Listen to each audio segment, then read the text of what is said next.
Yo, what's going on, fellas? Y'all know who it is, man. It's your boy, the Bus, and we coming back with another episode of the Mel Sports Report. All right, so we in like week 18 right now, man. So we about to hit these playoffs. So of course, things are heating up a little bit. Got a couple of big time games coming up this week, man. But as of right now, the playoffs are kind of pretty much set. You know what I'm saying? It could be maybe one or two games that means something this week. But let's just take a quick look at it real quick. All right. So first up, man, let's go to the NFC side where you got the number two Eagles supposedly taking on the Dallas Cowboys. Cowboys coming in at the number 7 seed right now. This could be solidified, but I'm not sure. There's maybe one game left where it could determine if he gets in or if he does not get in. But I think if he wins, he gets in. I think if he wins, he will hold on to that number 7 spot. But time will tell. Then you got the Packers coming in at the 3 seed versus the Seahawks. Niners at the 4 seed versus the Lions at the 5th seed. Now, this is where it gets tricky at because this could possibly change with the Packers and the Lions. Now, they both are 11-5, and they split during the season. So, y'all know how it is, man. Madden can get real tricky with, determining who wins the division and who doesn't. So, if they both win in week 18, then we're going to leave it up to EA to figure out who wins the NFC North, and if the Packers stay with the 3 seed and if the Lions stay with the 5th seed. So we're going to see. All right. And, of course, the Panthers got the number 1 seed, so they chilling the first week.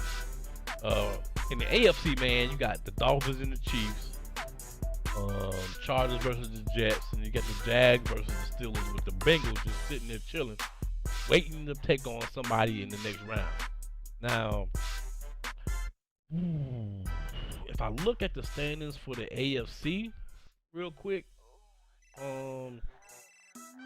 this might be solidified already as well. But let's take a quick look. I'm gonna take a quick look on the game and see how the AFC turns out. So you got the Bengals. It's 16-1. That ain't gonna change. Let's see. 1, 2, 5. Oh, well, yeah. Okay, so in the AFC, that last spot is gonna go to the Chiefs or the Titans. Right now, the Chiefs have the 7th spot, and the Titans are right below them. So it's pretty much, I think if the Chiefs win, then they're in. But if the Titans win and the Chiefs lose, then the Titans are gonna grab that 7th spot. Now, I just need to see who they're playing this week because that's gonna determine a lot. Because if the Chiefs or the Titans are playing a team that's already in the playoffs, that team may decide to sit their starters. So, all right. So Doc J and them Titans are playing Southpaw and the Jaguars. The Jaguars have already locked up a playoff spot. So I don't know if the Jaguars are going to play their starters or if they're going to sit them to reduce the chance of injury. Then you got another game where you got the Chiefs and the Chargers. The Chargers already solidified a playoff spot. So yeah, it's all going to depend on if the Chargers and the Jags sit their players and play with some backups, and whoever wins gets in. That's how it's gonna be. So if I was the Titans or the Chiefs, I would be DMing and trying to find out, hey man, who's gonna be playing this week? Y'all playing your starters or y'all gonna just sit them? So anyway, all right. So let's kind of look at like go back to these matchups, man. Let's go back to the matchups real quick. And first game, if everything stays the same, we're gonna have the Eagles taking on the Cowboys. Now, let's look at maybe a key matchup here. You know what I'm saying? So you got Chaos that could possibly play Drew Wells. All right, so both of these teams are really good, but when I look at the team, I try to look at what's going to be the determining factor in this game with the Cowboys and Eagles. Now we've seen the Cowboys play. I played them once, which was last week in Week 17. And the thing that I noticed about him is he really relies on Pollard to get the run game going. But we all know Pollard can run. We all know he can get the job done. But I've heard Chaos talk in the chat and said he needs another quarterback. So to me, the determining factor of this game is going to be Dak Prescott. Can Dak deliver? You know what I'm saying? And if you just look at some of the stats right here, right now, he still hasn't played Week 18, so these stats aren't really accurate as far as they're accurate because he hasn't played this game yet. But of course, he's going to go up. He has 33 touchdowns and 50 interceptions. Like, come on, bruh. 50? Like that is absurd to me. You know what I'm saying? 50 interceptions, and the completion percentage is only 54%. So that's why I said Dak Prescott is a key factor in this game, because you can run the ball, but can you complete that 3rd and 6 and 3rd and 8 when you need to without having to run Pollard? That's going to be the big question, if he can get that done or not.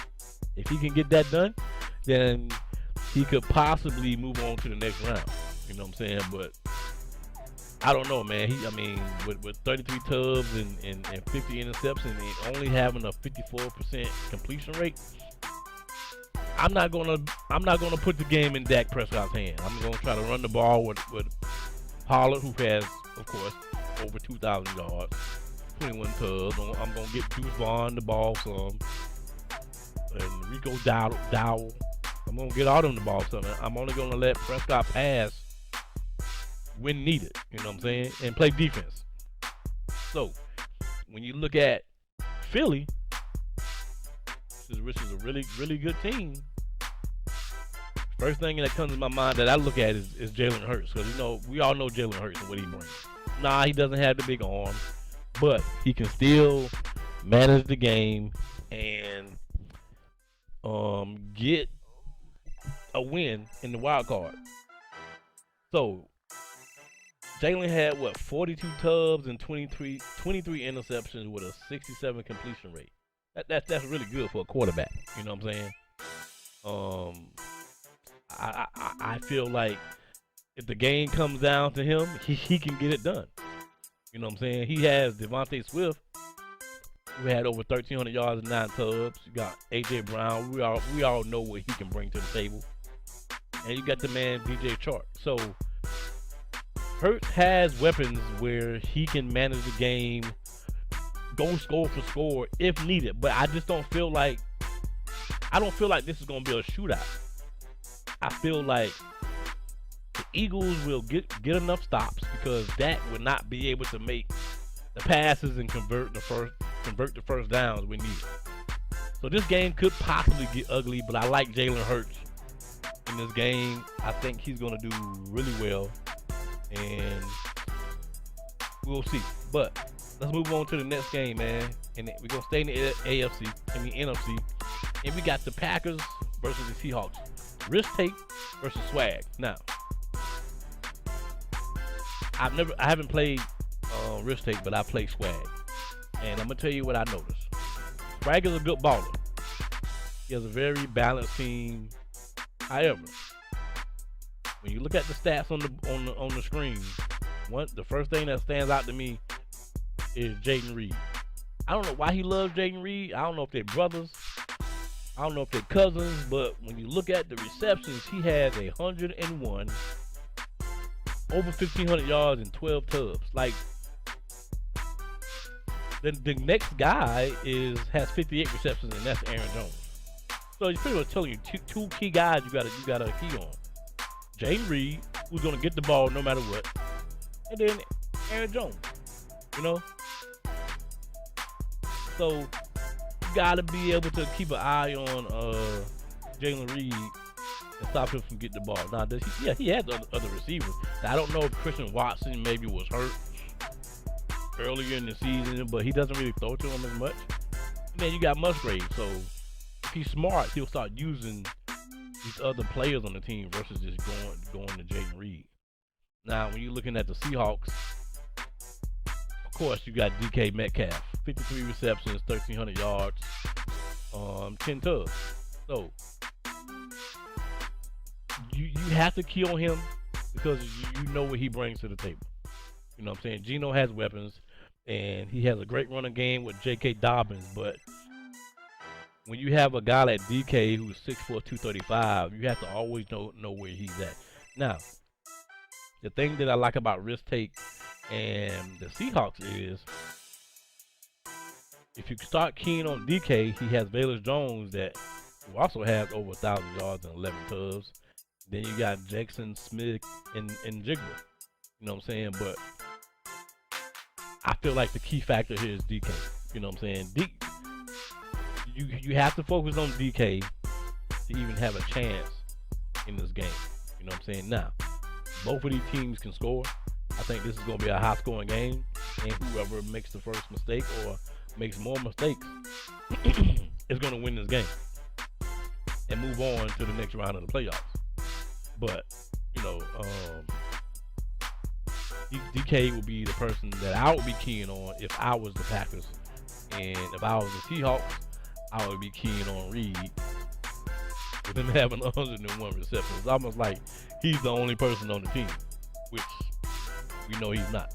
All right, next up, man, we got the Niners and the Lions facing off if everything stays the same and if EA decides to give swag in those Packers to NFC North, even with them having the same record, even with them splitting. So, I mean, it's no question here who the man is for the Lions, and the Lions will go as far as Jahmyr Gibbs takes them. It's no secret, you know what I'm saying? It's no secret about what the Bucs like to do. He likes to run the ball. Jahmyr Gibbs had 309 attempts, over 1,800 yards and 23 tubs rushing. Then he also added to the passing game with 37 receptions, 245 yards, and 4 tubs. So, this offense goes through Jahmyr Gibbs. If the Bucs can run the ball, get Jahmyr Gibbs the ball, make some people miss, get some big plays, they're going to have a good chance to win this game versus the Niners. Now, let's not sleep on the passing game because he also had 2 receivers over 1,000 yards. But that's not the focus here. The focus is Jahmyr Gibbs, who can run the ball and catch it out of the backfield, and he's a mismatch versus any linebacker on the field. I don't care if it's what's the dude? Damn, I don't forgot the dude's name for the Niners. Let me get to it real quick on the game. Warner. He's going to be a mismatch for Warner or whoever, Greenlaw, or whoever you put on him. It's going to be a mismatch. Now, when I look at Sean and the Niners, to me, I think the biggest player and most important player in this that will be in this game will be George Kittle. George Kittle is almost like Jahmyr Gibbs, but he could be a mismatch versus linebackers. George Kittle had 77 receptions, over 1,300 yards, and 11 tubs. Now, we all know a guy like Purdy, who who doesn't have the biggest arm, but he also needs that security blanket, and that security blanket is Kittle. You know what I'm saying? He's magnificent at running routes. They're very sharp and crisp. So I don't see Sean in the Niners like constantly throwing the deep ball. I think they're gonna just take what the Lions give them. You know, get it off to Kittle, get McCaffrey involved, who also has over 1,800 yards and 13 tubs. Now, you probably would think that I would have said McCaffrey is the guy. I just don't think McCaffrey will be the difference maker in this game. I think Kittle will. I think Kittle is going to be the guy that the Lions may need to focus on. You know what I'm saying? Of course, Debo, but Kittle is just different versus linebacker. It's hard to contain him. It's hard to stop him. He's going to make the big catches, and I'm sure Purdy will be looking for him in those tight situations where it's 3rd and 5 or it's 3rd and 3 on the goal line, and you got to pass the ball. I mean, I know if it was me, I would be looking at Kittle. All right, so next up, another big game, man. We're going to switch over to the AFC, where you got the Miami Dolphins versus the Kansas City Chiefs. Now, we spoke earlier about the Chiefs. Right now, they're in the playoffs holding down the 7th seed, but they are going to need to win their game. Hope that the Titans lose, or if they both win, maybe he still sticks with the 7th seed. We're gonna see.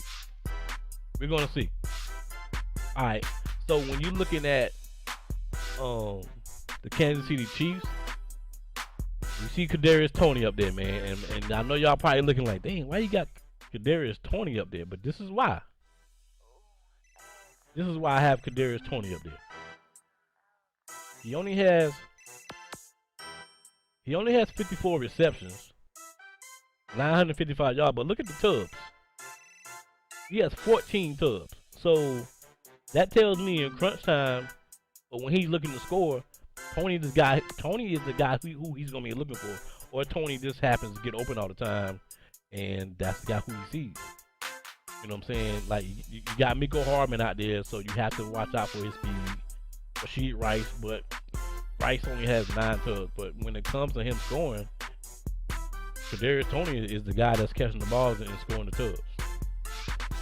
So that's why I have him as the guy I feel like is a key matchup in this game. You know what I'm saying? Whoever is covering Toney is going to have to prevent him from getting in the end zone. And do the Dolphins have those guys? Yeah, they got great guys on defense. You know what I'm saying? When you're looking at who's in their secondary, you got Brandon Jones back there, of course, Ramsey. Now, who do you put Ramsey on? Do you put Ramsey on Toney? You know, or you put Howard on Toney? So whoever you put on Toney has to be the person that can prevent him from getting in the end zone. Now, on the other side of the ball, where you got the Dolphins, of course you got to talk about Tyreek. This team has a lot of speed, and we know it. Tyreek Hill, Jalen Waddle, and Devon A-Chain. Tyreek has 80 receptions, over 1,600 yards, and 14 tubs. Jalen Waddle is right there, and then you got Devon A-Chain, who has 75. So when you're looking at who you're gonna stop, you got to key on Tyreek, of course, and Devon A-Chain. So the way I interpret this is he throws to Devon A-Chain out of the backfield, maybe him going down the field, but those are the two guys you gotta watch. Now,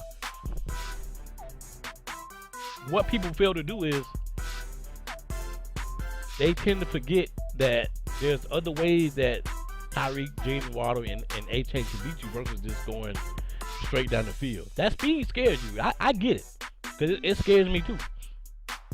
But you have to make sure that you cover some of the other underneath stuff, because I would rather like him throw underneath and then my boys rally to the ball. That's just me. Versus just getting beat deep all the time.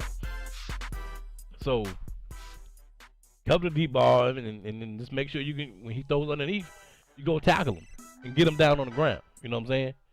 So, but as I said before, the Chiefs being in the playoffs is solely determined by how EA plays it out. With if they can beat the Chargers, if the Chargers are going to rest their starters, and if the Titans can beat the Jaguars, if the Jaguars are going to rest their starters. Now, both teams win. I think the Chiefs just stick here, and they solidify the 7th seed, and they end up playing the Dolphins in the wild card. That's just my opinion. All right, so next up, man, let's take a look at this. I think I missed one. Oh, no, I didn't. Got one coming up right for you. Boom. All right, so the last game is the Jaguars and the Steelers, man. Jaguars and the Steelers. When I look at the Steelers, of course we all know the Steel Curtain probably got a good defense over there, man. But I think the guy that they look for all the time is probably George Pickens. 69 receptions, over 1,400 yards, and 13 tubs. 6'3", 200. You better be looking for him. That's a mismatch versus a lot of cornerbacks, man. I don't care who you are. That's just a big mismatch. So yeah, if I'm the Steelers, man, and I got Kenny Pickett back there throwing the ball, who actually had a good season, 4,700 yards, 36 tubs, 17 interceptions with a 63% completion rate. That's my guy.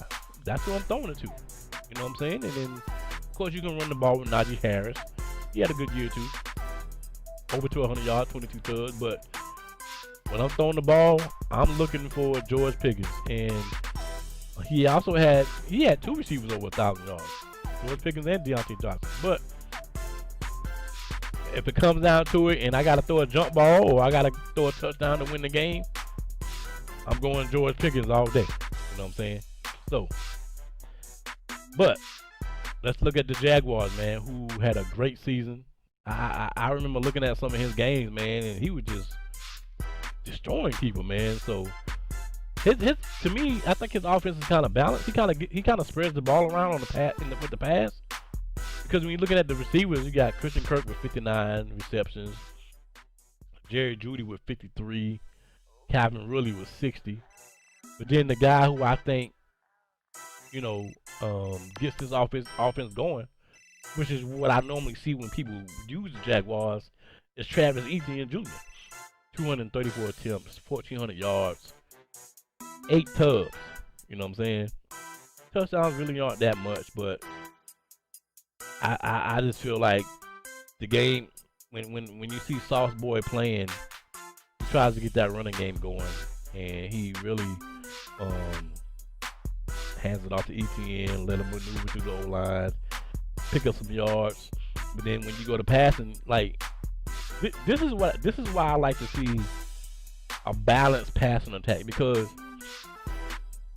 you don't know who really to key on, because the receptions are all pretty much even. 60 for Ridley, like I mentioned earlier, 53 for Jeudy, and then you got 59 for Kirk. So it's pretty balanced, and the touchdowns are balanced. Kirk has 10, Jeudy has 13, Ridley has 8. You know what I'm saying? It's pretty balanced across the board. So I think when you looking at this matchup right here, it's gonna be whoever can stop the opposing guy's threat. And in this case, I think it's George Pickens for the Steelers, him and Sinister, and I think it's ETN for Southboard. That's just my opinion. You guys may have different opinions on who you think the main person is, but hey, this is what I think. So, all right, man. So next up, we're gonna go to the league MVP, and that was Bryce Young in that spread offense. I gotta laugh on that one, but Bryce Young has won the MVP of the Mel League for this season. Dude put up hella numbers. Now, if you remember my show from earlier, I want to say Bryce Young was like number 5, and he worked his way up to the number 1 spot and took over the MVP for the league. So he hasn't played the Week 18 game yet, but as of right now, he has 5,428 yards, 48 tubs, 15 interceptions, and man, his QBR is 129.4. Like, can't get no better than that. You know what I'm saying? And shoot, I mean, he's doing it. He has Quez Watkins, so that's his speedster. And he has Romeo Doubs. You know what I'm saying? 2 1,000-yard receivers on the team. Quez has 16 of those 48 tubs, and Romeo Doubs has 11 of those tubs. So, great performance by Mr. Bryce Young here. I think that's I can never remember the Panthers dude's name, but let's go look at him real quick. Who is the Panthers? And the Panthers is, I think they call him Zay. Yeah, they call him Zay. Zay is the Panthers. He has the MVP with Bryce Young for the league. And hey, man, all I can say is good luck in the playoffs, because I think he has the number 1 seed in the playoffs right now. So we're gonna see what Bryce Young can do when it's time for him to show up. But hey, that was a quick show, man, of the MEL'S Sports Report, getting ready for these playoffs. And until next time, man, see you guys later.